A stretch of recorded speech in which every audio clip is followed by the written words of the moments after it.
schedules have finally released, and we are now on the way to the 2025 NFL season. I did this video series last year. I got 6 of the 8 playoff teams, division leaders right, excuse me, and 10 of the 14 playoff teams right.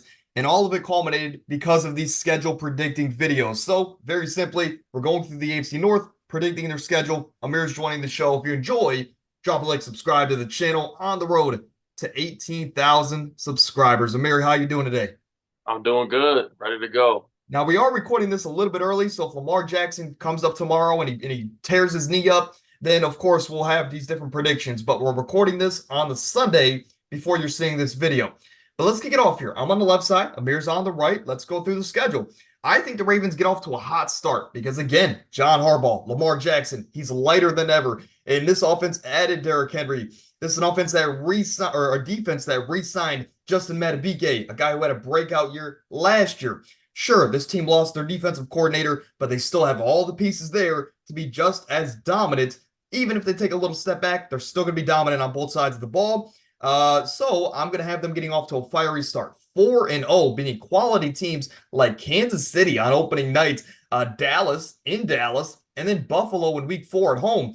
I think, week 1, Kansas City last year, they won, or excuse me, they lost. Teams that usually win the Super Bowl, they have a subpar record, let's say, coming into the next year, week 1, when they're defending their home turf. They typically lose that game. So I think the Ravens continue that trend, just like the Chiefs lost last year, and they get a big win against the Chiefs there. But I think their first loss comes here against the Cincinnati Bengals on the road in Cincinnati. You're going to see that as a common trend in today's video, where I think this division is so talented top to bottom. We could have 4 teams with double-digit wins, and I think they're all going to split here in the division. But to close off here, the closing off the weeks 5 through 9, we're going to have them beating Washington, Tampa Bay, Cleveland, and Denver. I guess the big game here is beating Cleveland in Cleveland, getting a road win. As a Browns fan, it seems like we can just never beat this Baltimore Ravens team, right? Unless they're resting their starters late in the season. So I think about the first 9 weeks of the season, the Ravens, Amir, are 8-1, on fire, on top of the world. They look like this could be finally their year to get it done. But let's get into your half of the schedule here. Kick it off here with your first 5 weeks or so. So for my first, week 1, this is, one of the biggest games all year, the most anticipated games throughout the regular season. They obviously have a history this past year, them having a game that, was really chippy in the playoffs, and I have them actually losing to Kansas City in Kansas City. I think Mahomes is 15-4 in September in his career. And, it's not normal for him to lose, at home in that first, month of football. And so, I think, for the Baltimore, the next few games I have them winning 3 straight after that, and then losing to Cincinnati. I think they beat Dallas. Dallas obviously struggles against, high power teams, high power offenses and defenses. They do. I can see Buffalo this year, struggling against, greater competition because they obviously have some roster depletions. And also against Cincinnati, in Cincy, I think they lose their first divisional game against Cincinnati, who I think is going to be a 12-win football team this year. Yeah, absolutely. Moving over to the bottom half of the schedule, you see a lot of green. That means that means a lot of good things here for the Baltimore Ravens. Yeah, and so after this, I also have them winning, 4 straight after this, to start the season off 7-2. And, me and you both kind of talk about it, week-to-week basis that, Baltimore's a team that's going to, win 12, 13 games every single year and, be dominant in the regular season. The playoffs is a different story, but regular season, they're going to slide past teams, beat teams. And, us as Cleveland, you just mentioned it perfectly. We feel like we can't beat this Baltimore team. Like, we struggle against them every single time, whether it's at home, on the road. Last year we got lucky. We came back in the second half, and Deshaun Watson, threw what, like 13 for 13 Yeah. and like 200 yards in that second half. So we got lucky for that. I have them, beating Washington easily, Tampa Bay easily, and Denver easily. Absolutely. Again, they have some of those teams at home, like Washington. Maybe that's the first game we see Jaden Daniels take over early in their season. But again, a couple weeks from now, we'll talk about the NFC East. But maybe that's the first Jaden Daniels. And maybe by week 9, maybe that's the first Bo Nix appearance we get. So the Ravens definitely have some favorable matchups here. But again, they're the Baltimore Ravens. Are going to have a great start to the season. Let's kick it over here to the second half of the schedule. I think after going 8-1 in their first 9 weeks, they're on top of the world. Maybe they get a 2 ahead of themselves, which is un-Baltimore Raven-like. But I think they lose back-to-back divisional games here. I think they lose to Cincinnati. They get swept by Cincinnati. And again, that'll play a key part later on. And they'll lose to Pittsburgh.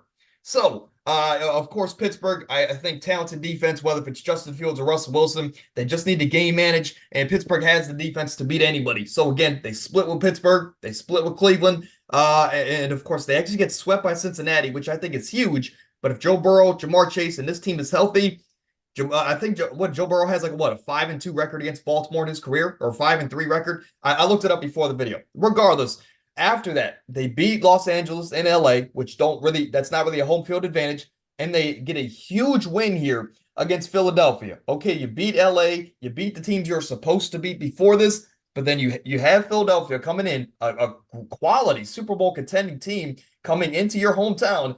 This is one of those statement victories like last year, which you had a couple of those against a team like San Francisco. This is a statement victory opportunity for this team to go into the playoffs and say, we can beat anybody. So I think they get a huge win there against Philadelphia. They close off the year. They beat New York. They beat Pittsburgh to split. And then it comes down to the final 2 weeks where they're 12-3. At this point in my predictions, of course, they play Houston. Houston played this team in the divisional round last year. I think Houston's out for blood. Houston has the chip on their shoulder. Late in the season, Baltimore's kind of already settled into one of the top spots. I think Houston has more motivation behind this game. So they get a win there. And at this point, Baltimore would probably rest their starters because, I guess it would depend, of course, how Cincinnati does in my predictions. But at this point, they can either rest their starters or I think Cincinnati plays earlier in the week. Regardless, I'm going to have them losing here against Cleveland, splitting here as Cleveland. At this point, we need a win to get in situation. So I have Baltimore finishing on a bad note, but of course they picked up some big wins along the way.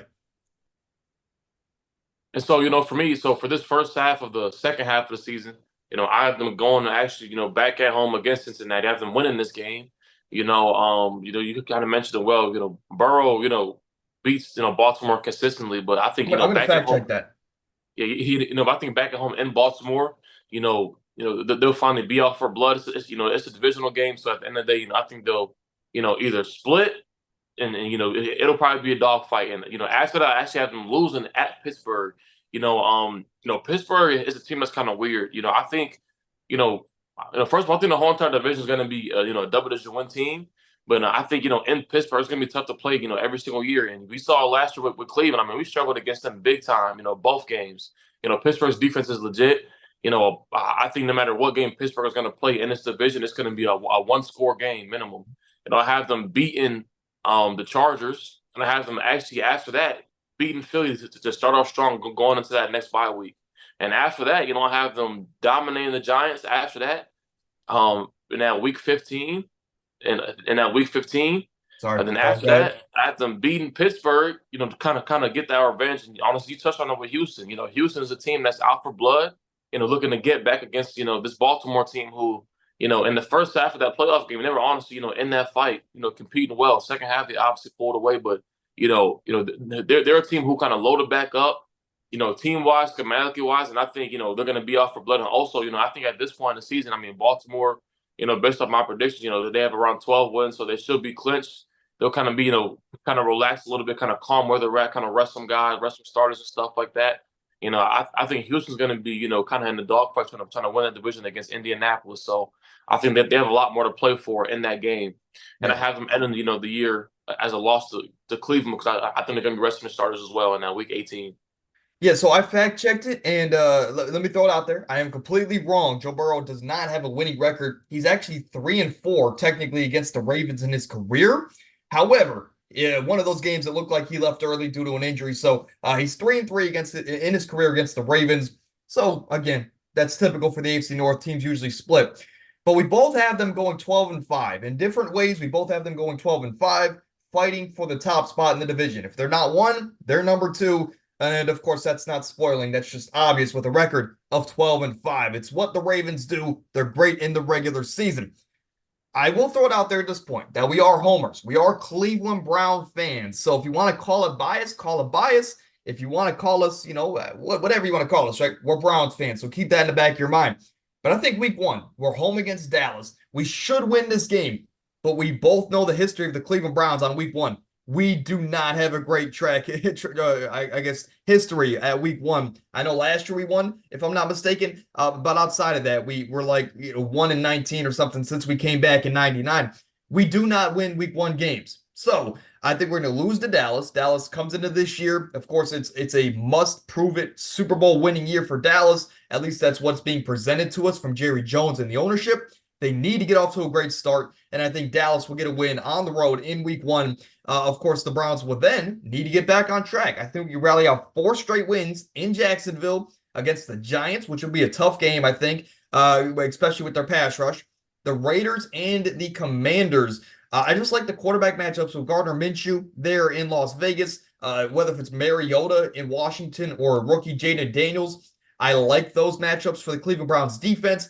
Again, for Jacksonville as well, they improved their offensive line, but not enough to stop this Cleveland Browns front seven, especially if we're healthy. But to close off the first 9 weeks, the first half of the season, I think we go into Philadelphia. We lose that one. Again, they're a Super Bowl contending team, great team overall. We beat Cincinnati because we have Joe Burrow's number. We lose to Baltimore at home, and then we beat Jim Harbaugh and the LA Chargers here at home. So throughout the first 9 weeks, we're 7-3. So I think, or excuse me, 6-3. That's not a bad start here for the Cleveland Browns, but we'll get into your start here for the Cleveland Browns. How's the first month and a half look for the Browns? Yeah, so for that first game you mentioned it, we usually struggle that week one, but I think based off of last year that when we ended strong. In a regular season, obviously we lost, but the whole entire city, the whole entire management, the staff, the coaching staff understands and realize that, man, like we dealt with all these injuries and now we have a true team this year. I think with Deshaun coming back with the city on his back and everybody kind of supporting this team, especially if Nick Chubb was back on top of that, I think he's beating Dallas at home. And also after the fact that Dallas ended the season poorly last year, they had high expectations. It got absolutely dominated. But isn't that a yearly thing for them? Yeah, exactly though, and I think based off of last year, seeing them even this offseason too, not make many roster adjustments, not really make many changes at all, and seeing this team sort of lose some of its culture, I can see them coming out week one and getting smacked by Cleveland. After that, also see Cleveland going on the road to Jacksonville. After that, kind of feeling themselves a little bit. Losing to Jacksonville, in a tough game against T-Law, against that Jacksonville defense. After that, I see them rallying off 3 straight to start the year off 4-1, pretty smoothly. Then they go on to Philly. It's always tough to beat Philly in Philly, especially that they revamped their whole entire roster. This is a legit Super Bowl contending team. See them losing to Philly, it may be pretty or may not be. And then I have them going against Cincy back at home. I think Joe Burrow's 1-5 in his career against Cleveland, especially always in that first divisional game. He always struggles against Cleveland. And so I have us sliding past Cincy, going against Baltimore at home, losing against Baltimore. We always struggle against that first matchup against Baltimore, like always. But I have us beating the Chargers in that first half of the season game. So in different ways, we both have them going 6-3 here in the first 9 weeks or so. But then we get to the second half of the year. We do have a week 10 bye. I like the week 10 bye. Last year we got screwed. We had the week 5 bye? Super early in the season, basically the earliest you can potentially have it. So this year, we get pushed back a lot. It's a lot better for us, especially as a team that has a great history of being banged up in the Kevin Stefanski era. But we both have them starting out with the same exact start here to the first 4 weeks of the second half of the season. We have them going into Mile High, beating Denver. But again, track history tells us we don't ever fare well going into Denver and playing them at all. Here, even whether if it's John Elway or, of course, a couple years ago with Russell Wilson, we don't beat Denver in Denver typically, but we both have them getting that win, huge win on the road. We have them losing to Pittsburgh at home, and then we have them going into New Orleans and going into Pittsburgh and beating both of those teams. And Amir, I did it this way because we have the same exact results. Then we have them playing 2 top Super Bowl contenders in the Kansas City Chiefs and the Cincinnati Bengals. We have them losing both of those games. Again, it's not like these are huge upset wins. We're actually coming in as the underdog in both of these games. And, of course, we lose here to the top dogs. And then we have them both closing out the season to Miami and going into Baltimore. And whether if they're resting their starters or not, we're going to be picking up that win here in Week 18. And I throw this out there because, again, here, we both finished at 11-6 for the Cleveland Browns. We're both Browns fans, right? So it's a huge year for us, especially with Deshaun Watson. We touched on it last week. We've said multiple times that if our defense is 80% of what it was last year, so instead of the number one defense, we're the number five defense. And instead of, I guess I'll say that if our defense is top five, top six instead of number one, I think that's still good enough to get us to a double-digit win record. What can take us over the top, though, and can put us into that 12, 13 win category is if Deshaun Watson is what we traded for. Now, that's a big what if. But Amir, I've said it a lot, especially in my fantasy episodes, where we just need him to be Flacco Watson. We don't need him to be MVP Watson. And I'm going to continue to preach that because if he just does the bare minimum, takes care of the football, and makes those splash plays once or twice a game, that could be all that we need to get over the top, especially with an improved offensive line and Nick Chubb coming back into the fold. But any last thoughts here about the Browns here going into 2024? Not really. They touched on it perfectly. He doesn't have to do too much. I thought at times he kind of tried to move out of the scheme a little bit and, sling the football down the field too much. When it was like at times where it's like all we got to do is just pound the rock, just run the ball, and just take care of the football. It was way too many times throughout the year where, even with Flacco later in the season, Flacco did a good job of doing the bare minimum, but he also turned the ball over a lot, trying to do too much at times. But, I think with this offense, then just be conservative, obviously depend on the run, play action, take care of the ball. And that's really it. It'll take care of itself. Absolutely. Then we get to the second half of the AFC North, and I like to do these videos in order of kind of where they finished as far as last year. Now, I told Amir before the show I got lazy, so instead of Pittsburgh being in the third spot, Cincinnati's in the third spot. Regardless, we're going to talk about both teams here in the coming moments. Amir, kick us off with your start for Cincinnati. Returning Joe Burrow. They made some additions elsewhere. They lost Joe Mixon.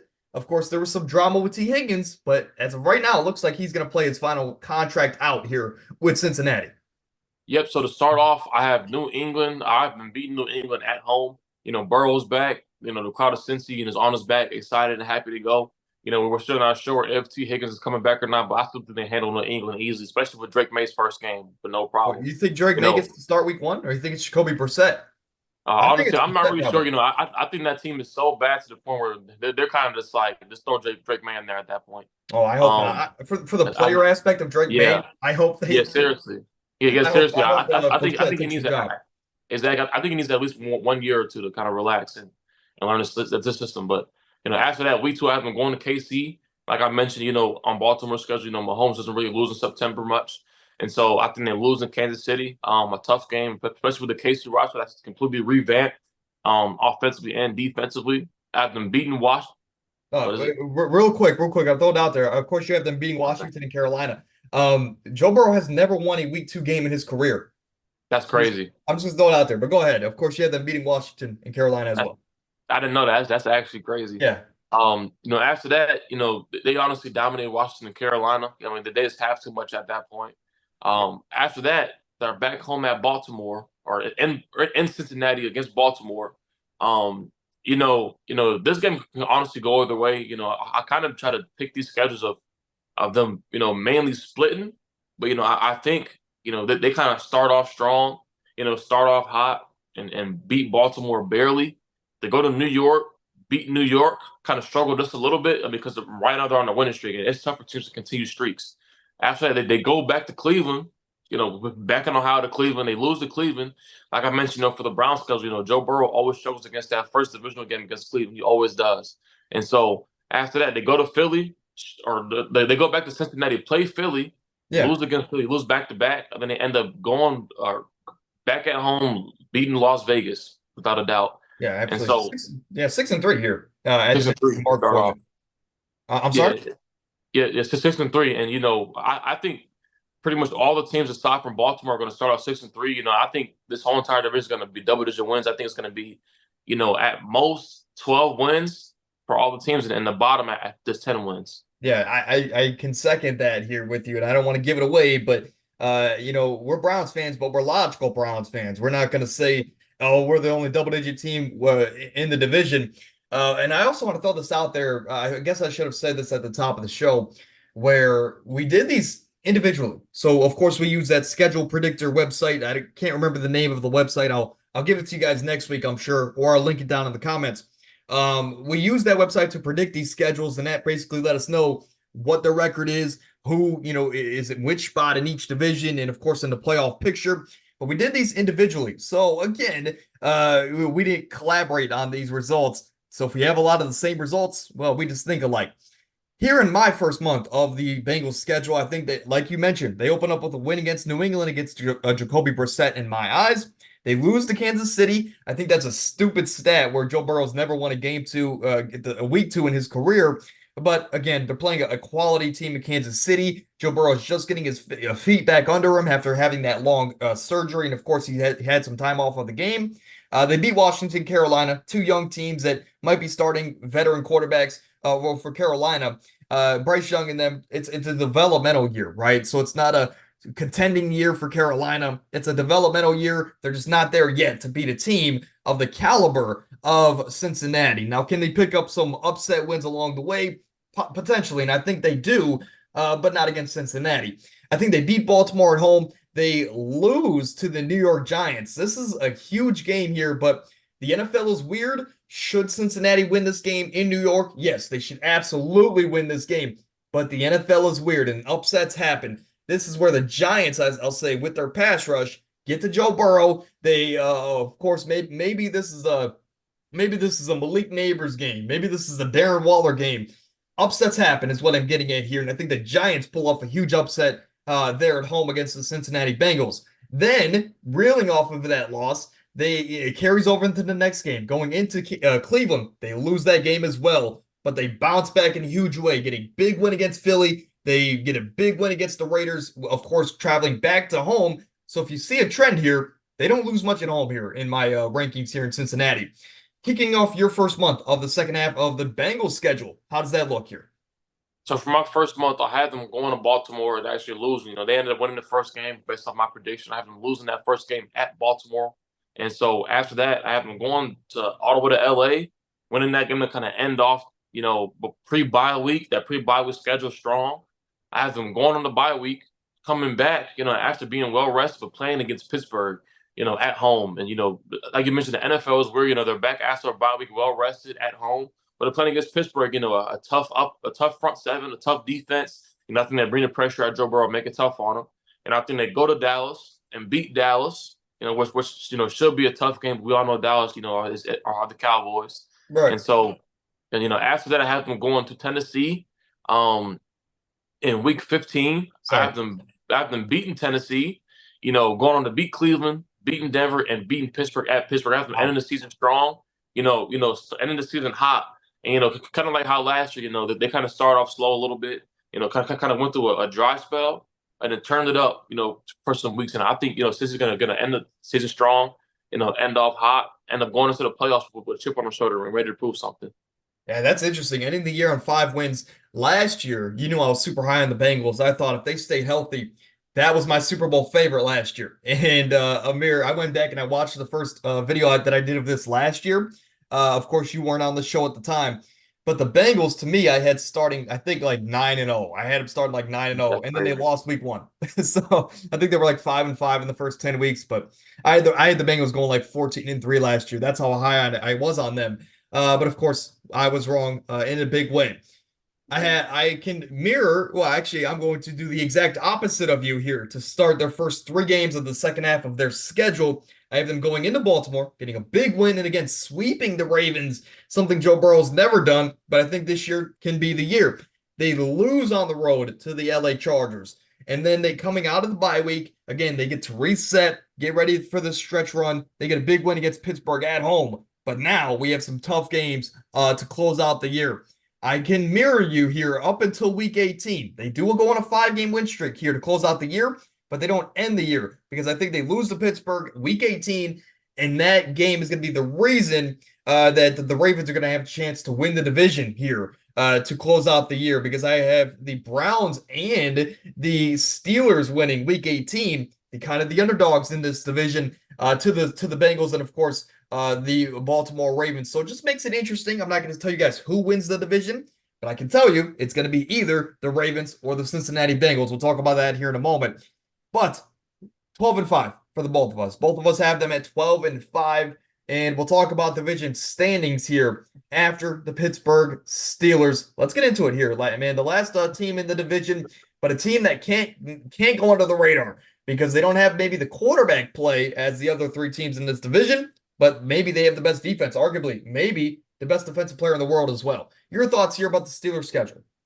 I think this Pittsburgh team is going to have a top three defense last year. I think it's going to be, Pittsburgh, Baltimore, and Cleveland, top three defenses in the league. I think this defense coming into this year is legit and it's scary. And I think, you know, based off of the schedule, every team that they face are going to give offense trouble. And so I think, in Atlanta week one, Kirk Cousins' first game in Atlanta, Atlanta's still, a relatively young team, still have some young pieces. I think they beat Atlanta, go to Denver and win, go back home and beat the Chargers. And then they go to Indianapolis, who's a really good team that's under the radar as well. I think they lose to Indy and start the year off 3-1.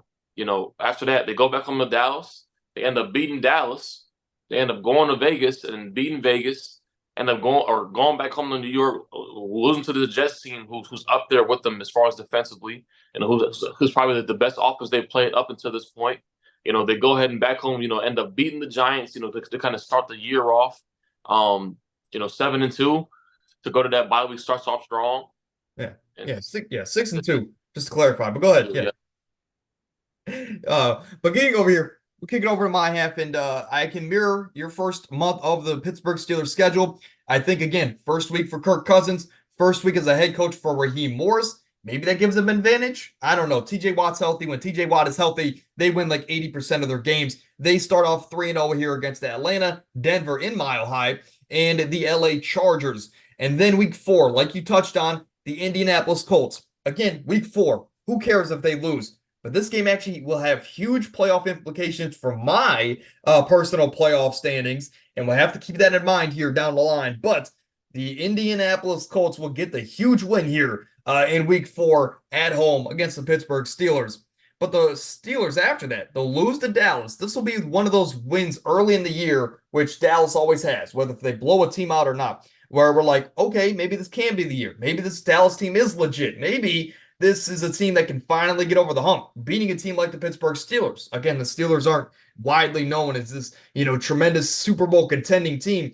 But Dallas, if they can come in, maybe blow out the Pittsburgh Steelers, maybe this is where we get a quarterback change. Whatever the case is, I think Dallas will get a big win here, and Pittsburgh will drop 2 in a row. But they get back on track, beating the Raiders, and then they get to face the New York teams back-to-back week, which is interesting. They beat the Jets, though, which I'm huge on the Jets this year, and they beat the Giants as well, bringing them to 6-2 here at the midseason mark. And I think, honestly, they would be second in the division at this point at week 9. But your thoughts here about the second half of the Steelers' schedule? It doesn't look like it's pretty for them. Yeah, the second half of the year, I think they might have the most craziest and most difficult second half of the year. I guess I should have touched on that. Yeah, that's absolutely crazy. You got Baltimore at Cleveland, at Cincy, Cleveland again, at Philly, at Baltimore, Kansas City, and then Cincy again. I think this might be the toughest juggernaut schedule, similar to how the Eagles played last year. And obviously they started off 6-2. Based off my predictions, I have them, coming off that bye week at Washington and then winning. Then I have them dropping 3 straight, to all 3 divisional opponents. Baltimore at home, and then going to Cleveland, losing to Cleveland. Staying in Ohio, going down to Cincy, losing in Cincy. Then I had them going back home and then beating Cleveland. I think they split this year finally. Then I had them going at Philly, losing. Then they go at Baltimore. They go ahead and pull it off, split with Baltimore. I think they end up losing to Kansas City at home. And then, beating Cincy at home this time, to kind of, try to push for a playoff spot. Yeah. Again, when we talked about it last year with the Eagles schedule, they were dominant. They were 10-1, 11-1. But then they ran into like a 4-week stretch where they just faced 4 to 5 week stretch where they just faced Buffalo. They faced Buffalo, the San Francisco 49ers, Dallas. They had a divisional game in there as well. They ran through like a murderer's row of teams where they're like the top dogs around the league, and they got banged up. They had a lot of injuries in that month of football. Now, whether that's going to happen for the Steelers here, I hope not at all. Even though I'm a Browns fan, I hope there's no injuries. I hope this team is 100% healthy. But injuries are a part of the game. And again, when you have a stretch here outside of Washington, that might be the first Jaden Daniels game. Outside of that, when you look at these teams, you touched on it, from Baltimore down to Cincinnati, these are all teams that you can make a argument for to win the Super Bowl this year.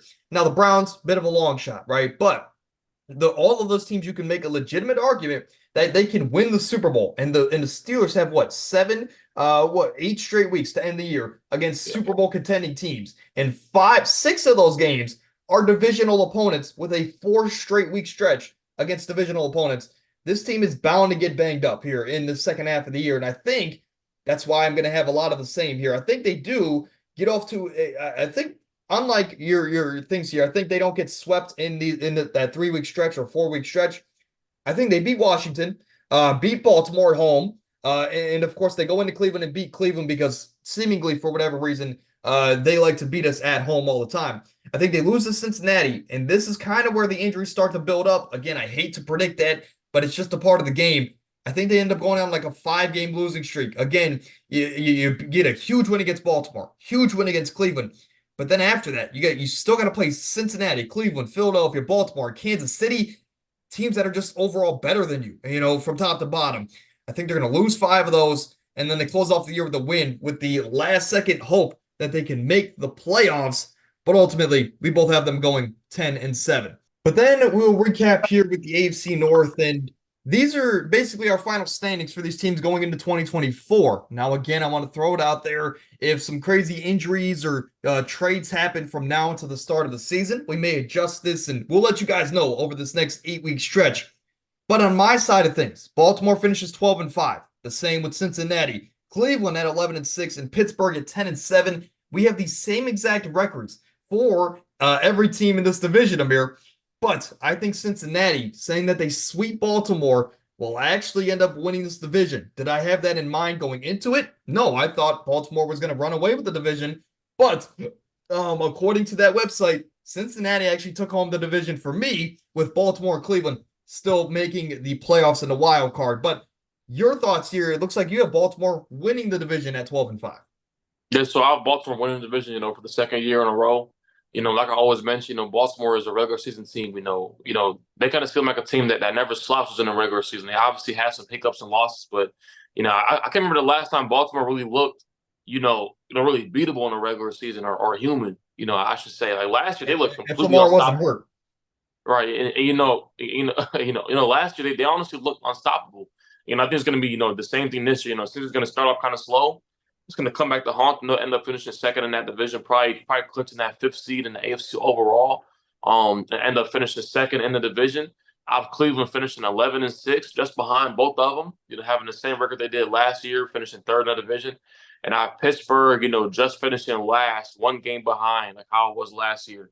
And I think the whole entire division is going to be, double-digit win teams. I think, Pittsburgh could push for a wild card spot. It'll be a long shot and be tough because I think, from seeds, 5 all the way to 7, the minimum record will be 11-6. So I think Pittsburgh just misses the playoffs with that 10-7 record. I mean, when you really look at this, like I'm trying to do the math quickly right now. But in this division, with our predictions, what would that be? 45-13 combined record between all of these teams. I mean, that's an absolutely insane record. Just because I want to do it. Just because, and again, this is terrible podcasting, so just stick with us here. But the average win percentage in this division would be 77.5% in this division. That shows you how talented this division is as a whole, from top to bottom. And again, if you're a Pittsburgh fan and you say, hey, I think Cleveland sucks and I think Pittsburgh's going to sneak into the playoffs or even win the division, I'm not. I mean, do I share that same, I guess sentiment? No, I don't agree with that, but it's definitely possible. I'm not going to bat an eye at it. It's not crazy to say, is what I'm getting at here. All 4 of these teams have a chance to make the playoffs, and all 4 of them, like you mentioned, Amir, we're going to have a double-digit wins. Any last thoughts here about your rankings here before we get out of here? I think, this year, and I always say it, almost every week, this is going to be the most entertaining year of football we've seen in a minute. I mean, like there are some juggernaut teams that are some, the league is real top heavy. It's kind of like, it's really good 10 teams probably at the top of the league, and after that's a huge drop off. And I think, this is going to be a great year for this division, a great year. Yeah, and I think this is also, I want to throw it out there if you're still here. This is a great way, and I did this last year where I bunched them up. So I did AFC and NFC North in one video, and it was a 4-week stretch instead of an 8-week stretch. But I think going into an 8-week stretch this year gives us an opportunity to talk about each and every team. And we'll do a better job of this, of course, as we go on to other divisions. But from now into the season, it's a great way for us to talk about every team and ramp up towards the year. And of course, who doesn't like some good record predictions? So that's just the direction we want to go this year. Let us know what you think here in the comments. Maybe we'll change it up and speed up this process. But on the road to the season, after these scheduled predictions, I want to let you guys know we're going to have some award predictions. We're going to have our final power rankings before the season, and we might even do a fantasy draft along the way if we have the time. But Amir, of course, thank you for joining the show. If you guys enjoyed, drop a like, subscribe, and on the road to 18,000. Can't get there soon enough. But until then, stay happy, stay healthy, get out of here.